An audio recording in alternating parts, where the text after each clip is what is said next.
નમસ્કાર ખેડૂત મિત્રો, હું કેમ ઇન્ડિયા એગ્રી સાયન્સમાંથી રાહુલ પટેલ આપનું હાર્દિક સ્વાગત કરું. આજે આપણે વાત કરી છીએ મગફળી માટેની. તો 2024ની અંદર નવું મગફળીનું વાવેતર કરવું હોય તો કઈ વેરાયટી સારી, તેના વિશે આપણે આજે વાત કરીશું. તો ગયા વર્ષમાં મગફળીનું જે વાવેતર થયું હતું એમાં સૌથી વધારે પ્રચલિત જાત હોય તો તે છે ગિરનાર 4. ગિરનાર 4 ગયા વર્ષે વાવેતર થયું હતું, જેની ખેડૂતોમાં ખૂબ સારી માગ રહી છે, ખૂબ સારો ઉતારો આવ્યો છે અને ખેડૂતોમાં ખૂબ એ પ્રચલિત જાત થઈ છે.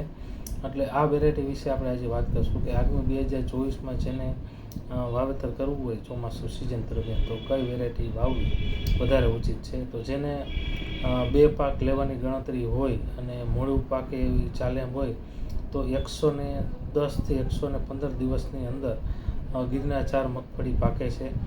આ મગફળીનું સંશોધન 2020 અને 2021 દરમિયાન થયું છે. આ મગફળીની ઉત્પાદન આપવાની ક્ષમતા 18 મણથી 35 મણ સુધી મહત્તમ એની કેપેસિટી છે ઉત્પાદન આપવા માટેની. અને આ મગફળીના 100 દાણાનું વજન અંદાજિત 42-43 ગ્રામ થાય છે.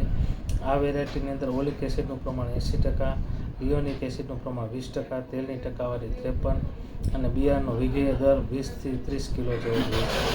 આભાર.